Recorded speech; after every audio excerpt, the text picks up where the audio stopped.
CM Hemant Soren की अध्यक्षता में उद्योग विभाग की समीक्षा बैठक, नई उद्योग नीति को दिया जाएगा बढ़ावा।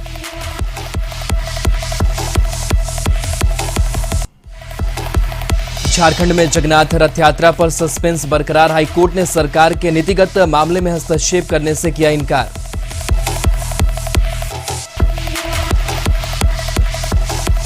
रांची यूनिवर्सिटी की एकेडमिक काउंसिल की बैठक में 22 प्रस्तावों को मंजूरी, अमानत पाठ्यक्रम की होगी शुरुआत।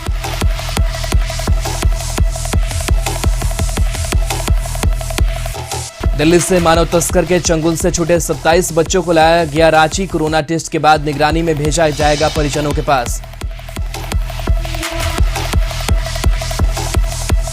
हाईकोर्ट के सख्त टिप्पणी के बाद रिम्स में ब्लैक फंगस की मरीज का सफल ऑपरेशन, मरीज उषा देवी ने मांगी थी इच्छा मृत्यु।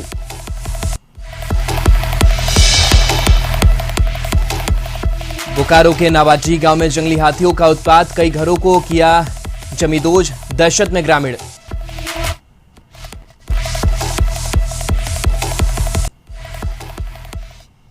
नमस्कार, हमारे झारखंड में आपका स्वागत है। मैं राहुल ओझा आपके साथ। रांची में सीएम हेमंत सोरेन ने उद्योग विभाग के अधिकारियों के साथ मीटिंग की है। सीएम हेमंत सोरेन ने अधिकारियों के साथ विभाग की समीक्षा बैठक की। बैठक के बाद उद्योग सचिव पूजा सिंघल ने बताया कि नई उद्योग पॉलिसी हमारा focus food processing sector, manufacturing sector, electric vehicle sector, health sector पर फोकस रहेगा।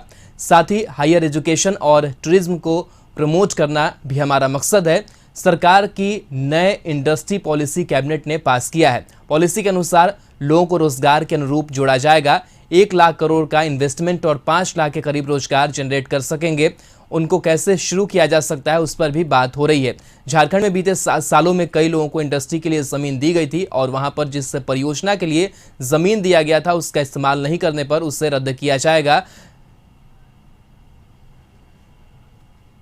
जो हमारी नई इंडस्ट्री पॉलिसी आई है उसमें जो हमारे फोकस सेक्टर्स हैं, हाई प्रायोरिटी सेक्टर्स हैं, उसमें जैसे कि फूड प्रोसेसिंग सेक्टर हम लोगों का उसमें है, हमारा manufacturing sector, electric vehicle sector, health sector, higher education sector, tourism को प्रमोट करना, सभी तरह के सेक्टर्स पर फोकस करके electronic system design and manufacturing का जितना है, फार्मास्यूटिकल्स को उनको प्रमोट करने के लिए जो सीएम सर का एक कॉन्सेप्ट है कि सभी सेक्टर्स पर हम लोग ध्यान देते हुए चलें। उसी अनुसार नई इंडस्ट्रियल पॉलिसी को अभी 4 दिन पहले कैबिनेट ने पास किया है और उसी के अनुसार अब डिपार्टमेंट आगे आउटरीच प्रोग्राम्स करके उससे संबंधित जो इंडस्ट्रीज़ हैं, उससे संबंधित जो इन्वेस्टर्स हैं, उससे संबंधित जो लोकल लोग हैं, उन सबको इन्वॉल्व करके बैकवर्ड फॉरवर्ड लिंकेज के संग आगे बढ़ते हुए करने के लिए कार्रवाई करें।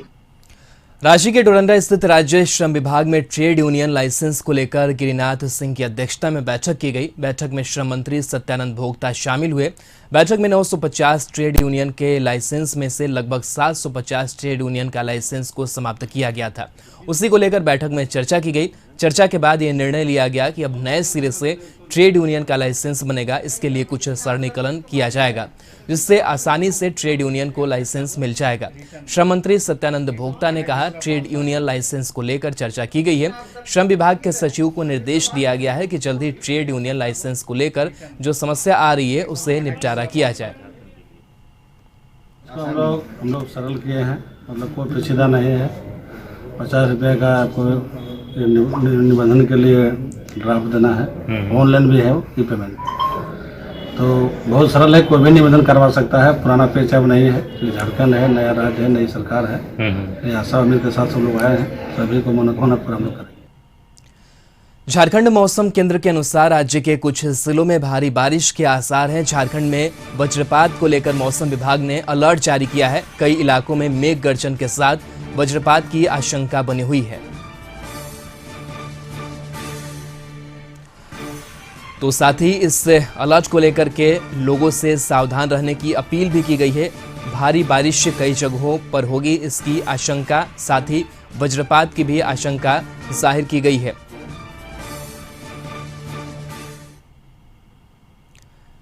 रांची में भगवान जगन्नाथ की रथ यात्रा निकालने को लेकर हाईकोर्ट में दायर याचिका पर सुनवाई हुई, जिसमें कोर्ट ने साफ कर दिया है कि वो इस मामले में सरकार को कोई निर्देश देने नहीं जा रही है।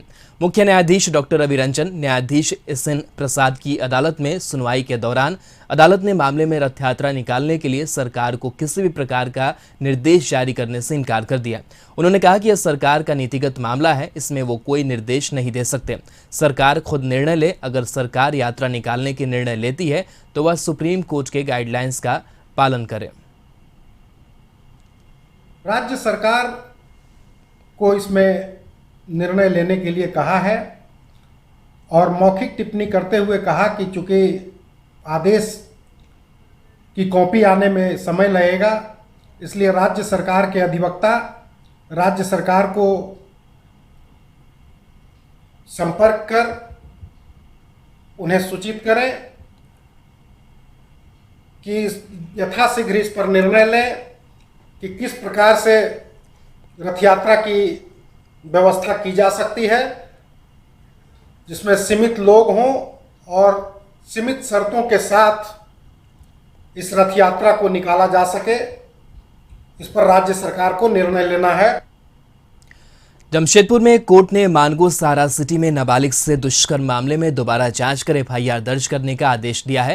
हालांकि इस बार 22 लोगों पर मामला दर्ज हुआ है, जिसमें झारखंड सरकार के स्वास्थ्य मंत्री बन्ना गुप्ता के भाई गुड्डू गुप्ता, तत्कालीन MGM थाना प्रभारी इमदाद अंसारी, तत्कालीन DSP अजय किरकिट्टा सहित 22 लोगों पर दोबारा मुकदमा चलाए जाने का न्यायालय ने आदेश दे दिया है।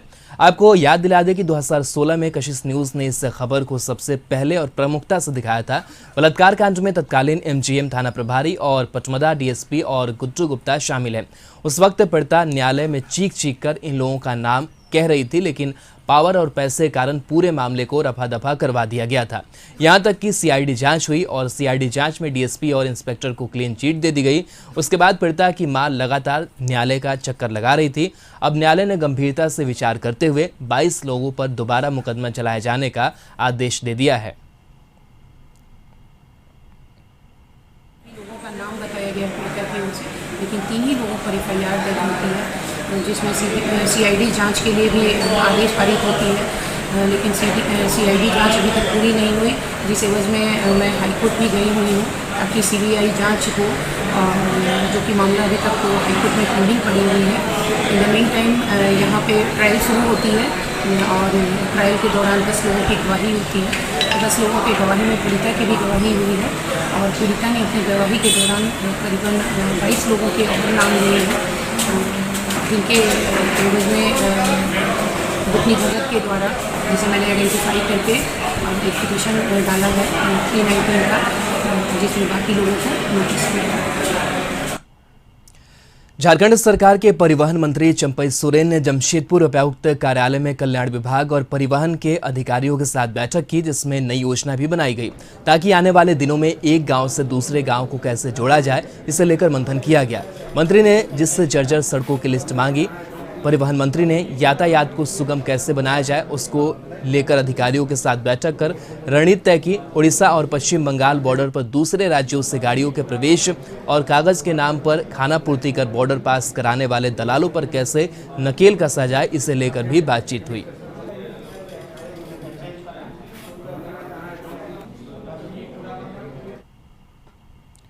रांची में गरीब रथ एक्सप्रेस ट्रेन से मानव तस्करी के शिकार 27 बच्चे और बच्चियों को रेस्क्यू कर लाया गया। इसके बाद मुक्त कराए गए सभी बच्चों को कोरोना जांच के बाद CWC की टीम को सौंप दिया गया। जानकारी के अनुसार ये बच्चे झारखंड के साहिबगंज, पश्चिमी सिंहभूम, गुमला, धनबाद, सिमडेगा और बोकारो जिले के हैं।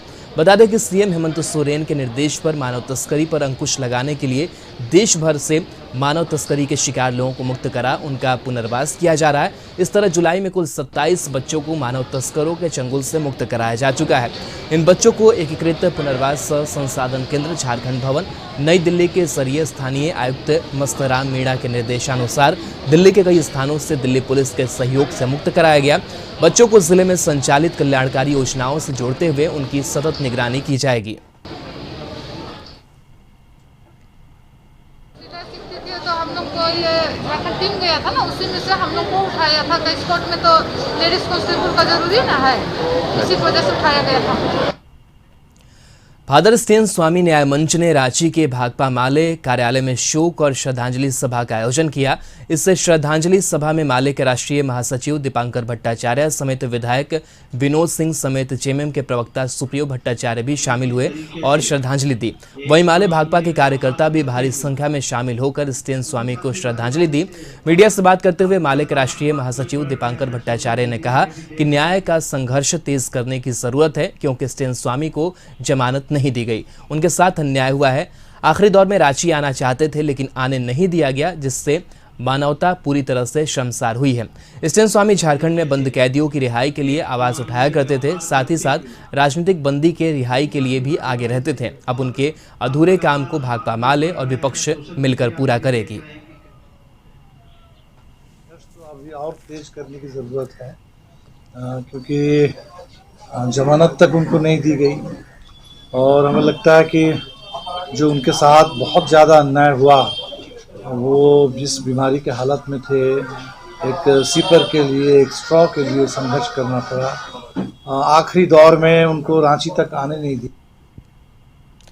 रांची विश्वविद्यालय सभागार में एकेडमिक काउंसिल की एक महत्वपूर्ण बैठक हुई। बैठक के दौरान 22 प्रस्तावों को मंजूरी प्रदान की गई। बैठक में कई अन्य मुद्दों पर भी फैसला लिया गया। विश्वविद्यालय की कुलपति कामनी कुमार ने बताया कि टोरंडा कॉलेज में अमानत का पाठ्यक्रम शुरू किया जाएगा।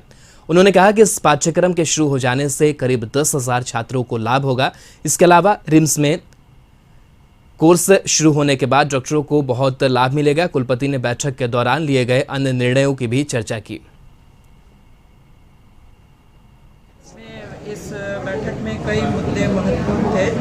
एक ये था कि टोरंडा कॉलेज में अमानत का पाठ्यक्रम चालू करना है और अमानत का पाठ्यक्रम हमारे यहाँ मारवाड़ी कॉलेज में और DSPMU में पहले से चल रहा है।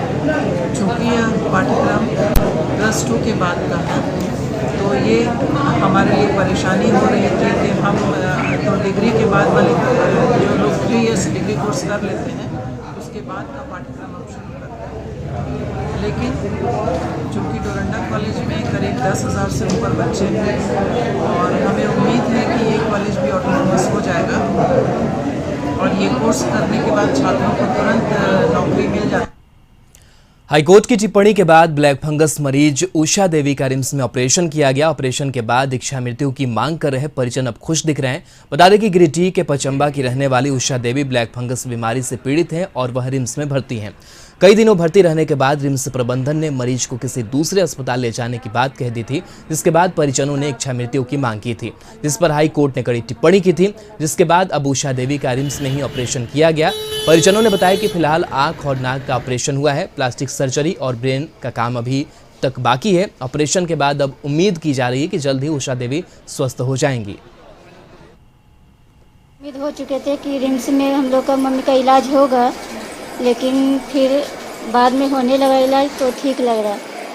मरीज तो सीरियस थे ही, उनका ऑपरेशन हुआ है, मेजर ऑपरेशन है, इसलिए मरीज को भी ऑब्जर्वेशन में रखा गया। सीरियस था और उनका शुगर कंट्रोल शायद नहीं था, इसलिए उनके ऑपरेशन में हमको लगता है कि देरी हुई होगी, या उन लोग जो देख रहे थे मरीज को, उनको लगा होगा कि अभी ये एनेस्थीसिया उसको दिया जाए या नहीं दिया जाए, इसके बारे में उन लोग डिसाइड नहीं कर पा रहे होंगे। कुछ तो कन्फ्यूजन था, जिसके चलते ये डिले हुआ और अल्टीमेटली आज उनका ऑपरेशन हुआ। आशंका को रोकने के लिए झारखंड सरकार ने तैयारी शुरू कर दी है। इसी के तहत रांची के नामकुम के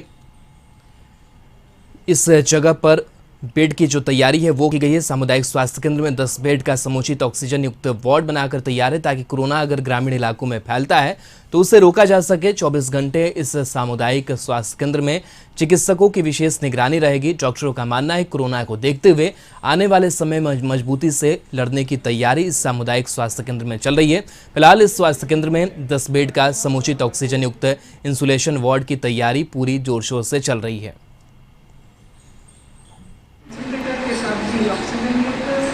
बेड है, यदि किसी की स्थिति गंभीर होती है, ऑक्सीजन सपोर्ट की आवश्यकता होती है, इसके लिए हम लोग जमशेदपुर में 24 घंटे में कोरोना के 53 नए मरीज मिले हैं। वहीं 2 मरीजों की कोरोना से मौत हो गई।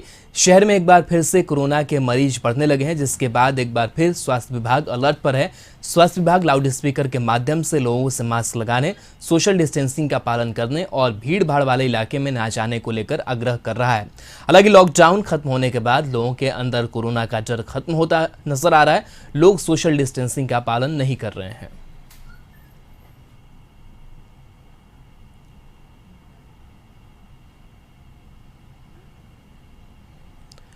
बुंडू स्थित आवास में तमाड़ के पूर्व मंत्री रमेश सिंह मुंडा का शहादत दिवस मनाया गया। विकास सिंह मुंडा ने बुंडू आवास पर रमेश सिंह मुंडा की प्रतिमा पर माल्यार्पण कर श्रद्धांजलि अर्पित की।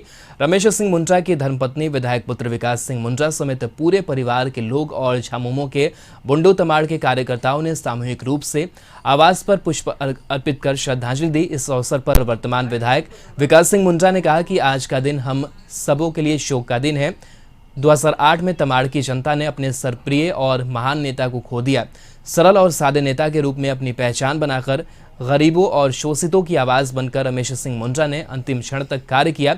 उनके सपनों को पूरा करने का दायित्व अब तमाड़ की जनता पर है। सभी मिलकर तमाड़ विधानसभा की बेहतरी के लिए काम करेंगे, तभी उनकी आत्मा को सच्ची श्रद्धांजलि मिलेगी।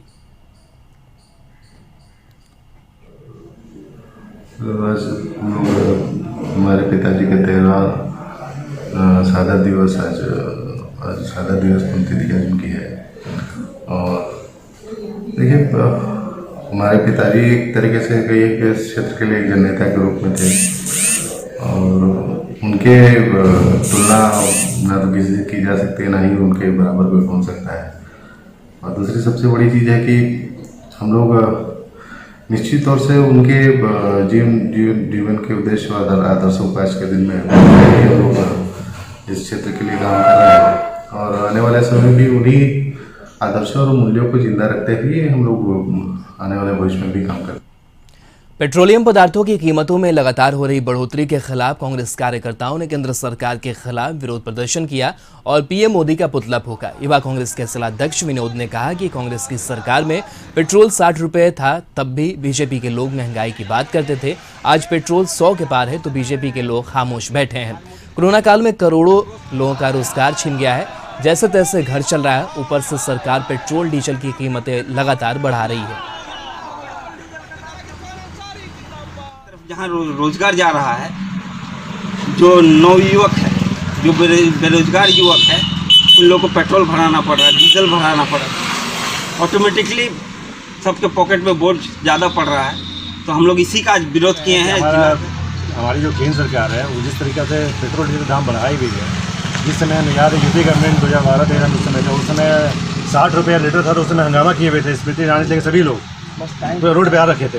लेकिन आज के डेट में हम लोग देख रहे हैं कि 102, 105 हो चुका है और ये बीजेपी वाले लोगों को शर्म तक नहीं है कि इस तरह उन्हें जो वोट दिया गया है आखिर क्यों दिया। बोकारो जिले के पेटरवार प्रखंड के पतकी पुनर्वास क्षेत्र के मिर्जापुर और नावाडीह गांव में जंगली हाथियों के झुंड ने जमकर तबाही मचाई है। हाथियों ने गांव के 5 घरों में उत्पात मचाया है, जिसमें 3 घरों को तोड़कर पूरी तरह जमींदोज कर दिया है। वहीं घर तोड़ने के बाद हाथियों ने घर में रखे अनाज, चावल, गेहूं को चट कर गए। घर में रखे सामानों को भी तहस नहस कर दिया। ग्रामीणों ने बताया कि हाथियों का झुंड चिघाड़ते हुए गाँव में पहुंचा था। वहीं धान खाने की कोशिश में घरों को नुकसान पहुंचा दिया। बताया जा रहा है कि कोह दिलीबेड़ा के जंगलों से होकर मिर्जापुर गांव में पहुंचे 8 हाथियों के झुंड ने ग्रामीण खौफजदा हैं। रांची में आदिवासियों की सभ्यता, संस्कृति और परंपरा को विकसित करने के लिए करमटोली में केंद्रीय धूमकुड़िया भवन का निर्माण किया जाना है, जिसका भूमि पूजन राज्य के मुख्यमंत्री हेमंत सोरेन आगामी 14 जुलाई को करेंगे। इस भूमि पूजन में आदिवासी कल्याण मंत्री चंपई सोरेन के अलावा कई विधायक और सांसद शामिल होंगे।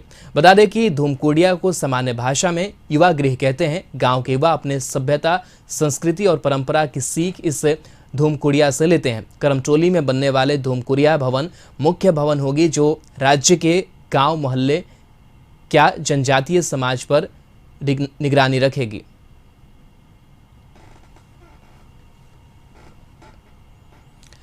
झारखंड में गठबंधन की सरकार बने लगभग 1.5 साल का समय गुजर गया है, लेकिन बोर्ड निगम का गठन अभी तक नहीं हो पाया है। बोर्ड निगम में कई ऐसे पद हैं जिससे लेकर मंथन का दौर जारी है। वहीं मुख्य विपक्षी पार्टी बीजेपी ने सत्ता पक्ष को सलाह दी है, जिसमें बीजेपी नेता ने कहा है कि एकमत होकर बंटवारा करने की जरूरत है। ये मुद्दा विशुद्ध रूप से सरकार का, मैं समझता हूँ इसमें हस्तक्षेप होना चाहिए और सरकार का विवेकाधीन विषय होता है। लेकिन इस राज्य का एक नागरिक होने के नाते और जनता के हित को प्राथमिकता में रखते हुए जरूर चाहूँगा सरकार से कि कुछ ऐसे विभाग हैं जिसका अविलंब गठन किया जाना चाहिए, खासकर महिला आयोग, जहाँ काफ़ी आवेदन लंबित हैं और महिलाओं की समस्याओं से जुड़ी वहाँ आवेदन लंबित हैं लंबे समय से। उसके अलावा सूचना आयोग, जहाँ लोग राज्य सरकार की गतिविधियों से संबंधित सूचनाएं एकत्रित करने के लिए आवेदन देते हैं, लेकिन कोई सूचना आयुक्त नहीं होने की वजह से बिल्कुल मृतप्राय हो गया है ये दोनों।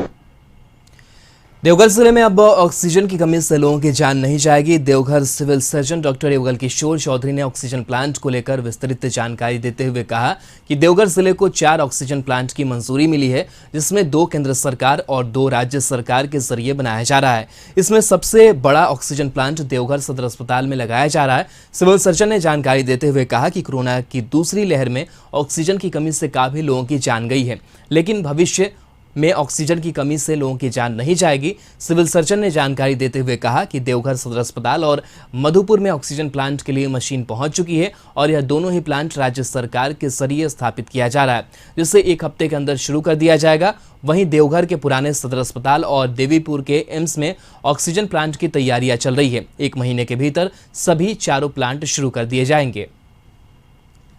सदर अस्पताल में 10,000 लीटर पर आवर का प्लांट आया है, जो कि आकर के जगह पर रखा गया है। ऑक्सीजन पाइपलाइन लग चुका है। थोड़ा सा डीजे और क्या कहते हैं इलेक्ट्रिकल थोड़ा सा काम बाकी है, केबल में हो जाएगा, तो भी हम समझते हैं सप्ताह दिन में वो चालू हो जाएगा। उसी तरह मधुपुर में हमारा ऑक्सीजन प्लांट जगह पर चला गया है, प्लेटफॉर्म बन के रेडी है, वहाँ भी ऑक्सीजन पाइपलाइन रेडी है। वहाँ भी थोड़ा ट्रांसफार्मर का इलेक्ट्रिसिटी का है कुछ इशू, वो भी दूर हो जाएगा। केंद्रीय मंत्री बनने पर दुमका वासियों ने कोडरमा से सांसद अन्नपूर्णा देवी को बधाई दी है। दरअसल अन्नपूर्णा देवी का जन्म दुमका जिला के मसलिया प्रखंड के अजमेरी गांव में 2 फरवरी 1970 में किसान के घर में हुआ था। पिता तारा प्रसन्न महतो और मां रेवती देवी ने के 9 संतानों में अन्नपूर्णा सबसे छोटी थी। से ही रहती थी, पढ़ाई प्राइमरी यही तसरिया स्कूल से हुआ। इसके बाद हाई स्कूल पेरावनी मिशन से इसके बाद मैट्रिक पास की। इसके बाद शादी हो गई। इसके बाद गोड्डा से इंटर बीए की। इसके बाद एमए की रांची से। बच्ची से ही पढ़ने में बहुत होनहार थी, लगता था जो बाद में कुछ करेगी। इस तरह भी मोदी सरकार ने मंत्री पद दिया। बहुत कोरोना की संभावित तीसरी लहर को लेकर बोकारो के उपायुक्त कुलदीप चौधरी ने समाहरणालय सभाकक्ष में समीक्षा बैठक की। समीक्षा बैठक के दौरान उन्होंने जिले में चलाए जा रहे कोरोना संक्रमण बचाव को लेकर टीकाकरण और टेस्टिंग से संबंधित जानकारी ली।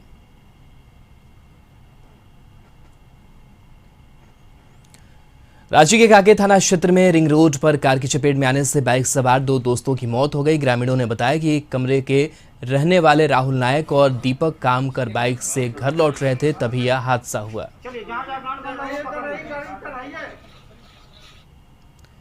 राजधानी रांची में एक बार फिर से चेन स्नैचिंग गिरोह महिलाओं को निशाना बनाकर सोने की चेन लूटपाट कर रहे हैं। ताजा मामला लालपुर थाना क्षेत्र के सब्जी बाजार का है, जहां ट्रैफिक पुलिस की वर्दी पहनकर आए चेन स्नैचर गिरोह ने महिला के सारे जेवरात लूट लिए।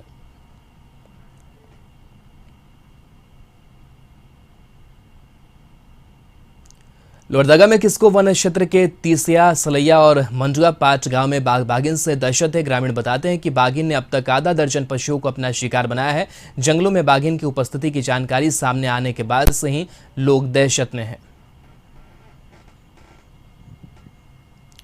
कोयलांचल में पुलिस के लिए चुनौती बना अमन सिंह गैंग्स की धमक एक बार फिर से बाघमारा में देखने को मिली। दरअसल बाघमारा थाना क्षेत्र के बंगाली कोठी निवासी कुल व्यवसायी प्रमोद सिंह को इंटरनेट कॉल के माध्यम से धमकी देते हुए 50 लाख रुपए की रंगदारी मांगी गई है।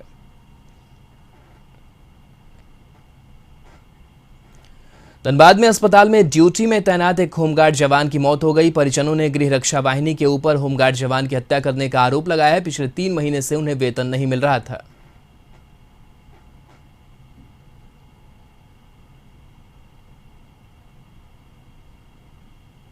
उपायुक्त कुलदीप चौधरी ने बोकारो सदर अस्पताल का निरीक्षण किया। निरीक्षण के दौरान civil surgeon doctor Ashok Kumar Pathak को उपायुक्त ने आवश्यक दिशा निर्देश दिए। निरीक्षण के दौरान उन्होंने ऑक्सीजन की व्यवस्था, बच्चों के लिए बनाए गए वार्ड सहित अन्य जगह का जायजा भी लिया।